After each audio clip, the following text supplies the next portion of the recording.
Bonjour, le thème d'un temps pour notre couple aujourd'hui sera le couple et les blessures du passé. Je vous laisse écouter, puis vous pourrez prendre le temps d'échanger entre vous. Pour ce thème, je me suis largement inspirée du livre de Véronique Cohn, Quel amoureux êtes-vous? Les 5 profils amoureux pour aimer et être aimé. Quand je reçois des couples au cabinet dès la première séance, j'essaie d'identifier leurs blessures du passé et leur profil amoureux afin de comprendre comment ils fonctionnent ensemble et comment chacun vient taper dans la blessure de l'autre. Pour cela, j'utilise mon intuition ainsi que des concepts théoriques issus des structures de caractère de William Reich, du livre des 5 blessures de Lise Bourbeau et de la grille de lecture des profils amoureux réalisée par Véronique Cohn. Le but de cette vidéo et des 5 suivantes va être de vous donner un aperçu de ces profils, des blessures et des comportements qui en découlent afin que vous puissiez, dans un premier temps, en prendre conscience sans vous stigmatiser ou vous étiqueter, vous ou votre entourage. Puis d'essayer, dans un second temps, de changer vos croyances et vos comportements. La première partie, le grand désir d'être aimé, ce dont chacun rêve, c'est d'être totalement lui-même dans la relation amoureuse, de pouvoir aimer et d'être aimé pour ce qu'il est vraiment. C'est de vivre une véritable intimité en étant totalement à nu, sans faux semblant, inhibition ou prétention. Le plus grand désir de tout être humain est d'aimer et d'être aimé. Ce que l'on souhaite par-dessus tout, c'est le désir intime de chacun de vivre l'amour, de l'incarner dans une relation et de partager une intimité réelle avec l'élu. Trouver cette personne devant laquelle on pourra laisser tomber les masques, celle qui acceptera sa propre vulnérabilité. Mais ce n'est pas si simple, car votre plus grand désir vous confronte aussi à votre plus grande peur. Celle de ne pas être aimé, c'est-à-dire d'être rejeté, abandonné, dominé, envahi, abusé, blessé, trahi, humilié, selon la blessure que votre enfance et votre sensibilité propre ont exacerbée. Au début, quand on ne connaît pas vraiment la personne que l'on a en face de soi, on projette ses propres attentes et idéalisations, comme le fait l'autre sur soi. On croit enfin avoir trouvé l'âme sœur que l'on pourra aimer et qui pourra nous aimer. En réalité, on refuse souvent de voir l'autre tel qu'il est vraiment et on préfère rêver celui ou celle qui viendra réparer nos manques, nos blessures et entretenir notre fantasme en nous voilant la vérité. C'est à ce moment précis que l'on commence à sortir du rêve amoureux, que chacun arrive avec son propre programme défensif, sa stratégie personnelle de protection. Ce formatage de base, inscrit au plus profond de la mémoire cellulaire de chacun, crée des compulsions. On croit avoir raison, on imagine savoir, et ne pas lâcher, on affirme, on prétend. On définit l'autre et on finit par le juger à tort et à travers. Nos attentes les plus impérieuses se transforment en exigences.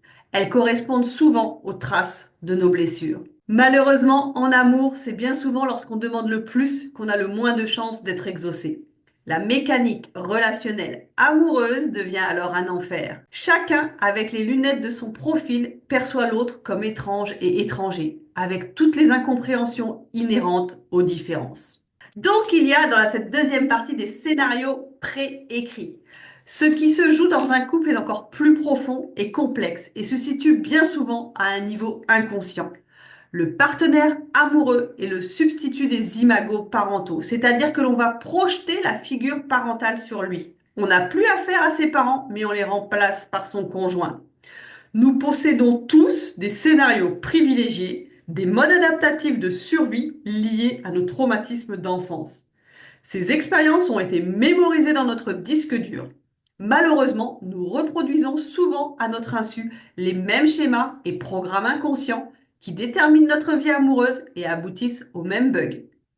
Nous avons tous souffert de blessures à différents stades de notre développement. En grandissant, notre instinct de survie nous a poussés à éviter de retomber dans le sentiment d'impuissance que ces blessures nous ont fait éprouver. Nous nous sommes arrangés pour éviter soigneusement de revivre les scènes qui nous ont déplu. Mais paradoxalement, ces stratégies nous conduisent à revivre désespérément encore et toujours nos blessures fondatrices. Pourquoi, alors que nous faisons tout ce que nous pouvons pour nous protéger, revivons-nous perpétuellement ces situations et ces expériences blessantes? Parce qu'il y a tout simplement, c'est le troisième chapitre, les traces des blessures. Les blessures de l'enfance font reproduire des schémas amoureux et attirent vers certains partenaires plutôt que d'autres, sans que l'on en ait conscience. L'amour confronte bien souvent à des expériences re-traumatisantes. Pourquoi? Parce que la relation amoureuse est un espace privilégié pour faire réémerger toutes les blessures du passé. Elle nous plonge dans notre espace le plus intime, un lieu où se rejouent les enjeux d'aimer et d'être aimé, accepté, sécurisé, tels que nous sommes. Très vite, sans le voir venir, nous sommes heurtés. Il suffit d'une réflexion, d'un jugement hâtif, d'un geste mal placé pour que notre cœur se ferme ou s'ouvre en deux. L'autre, celui qu'on pensait aimant et bienveillant, se transforme en ennemi au lieu d'être notre allié. À notre insu, tout se rejoue sans que l'on en soit très conscient. On s'arrête au contenu des disputes, on se dit que le partenaire n'est pas le bon, qu'il faut en changer. On ne fait pas toujours le lien entre les situations traumatiques de l'enfance et nos comportements, nos choix amoureux. Or, notre caractère amoureux n'est ni un hasard, ni une fatalité. Il est façonné depuis le début de notre vie.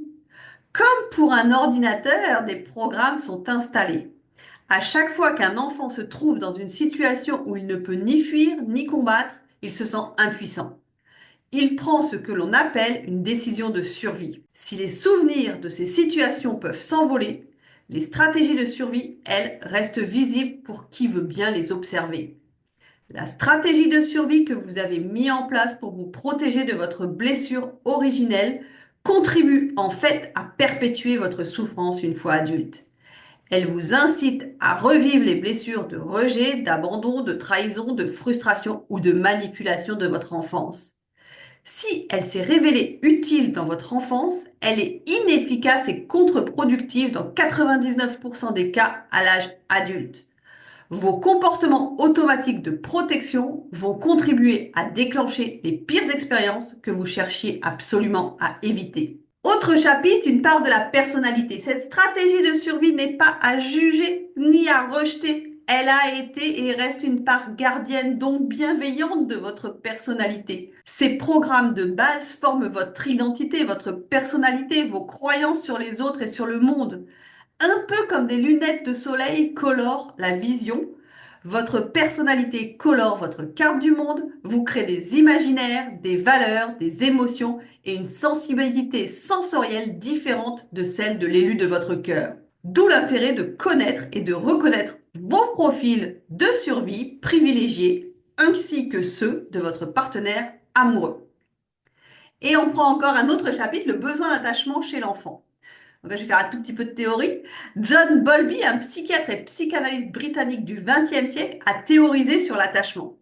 Chez l'enfant, il s'agit d'un besoin destiné à créer un lien durable avec la personne qui prend soin de lui et qui pourra, en cas de détresse, le rassurer, le protéger et lui procurer une proximité affective. Sécurisé, il pourra devenir autonome. L'enfant a d'immenses colères, d'immenses chagrins. Ses comportements ne sont pas des caprices, ils sont liés à l'immaturité du cortex préfrontal. Il n'a pas les capacités intellectuelles nécessaires pour analyser, prendre de la distance et en conclure que c'est le parent qui est défaillant sur tel ou tel registre. Si l'environnement de l'enfant n'est pas à la hauteur de ses besoins, il va se sentir en détresse, impuissant. Il n'est pas en mesure d'évaluer que c'est le parent qui est défaillant. Un enfant ne peut en aucun cas déprécier l'un de ses parents. Il fera donc tout ce qui est en son pouvoir pour protéger ce lien, un pouvoir somme toute limité, comme se raconter les mensonges les plus extravagants pour justifier la défaillance de l'adulte. Le fait d'avoir été obligé de s'adapter dans son enfance forme ce que l'on appelle le caractère, qui est la somme des expériences et une adaptation aux expériences traumatiques pour gérer les sentiments d'impuissance. Donc voilà maintenant les 5 profils principaux de la personnalité. Chaque profil se construit à partir de blessures spécifiques qui interviennent à des stades différents du développement de l'enfant. Pour penser ces blessures, l'enfant met au point des stratégies de survie qui dessinent un profil de personnalité particulier avec des comportements qui lui sont propres. Plus la blessure intervient tôt dans l'enfance, plus elle est profonde. Dans les 5 prochaines vidéos, je vais vous présenter ces 5 profils de personnalité, le frileux, l'altruiste, l'alpha, le planqué et le clivé.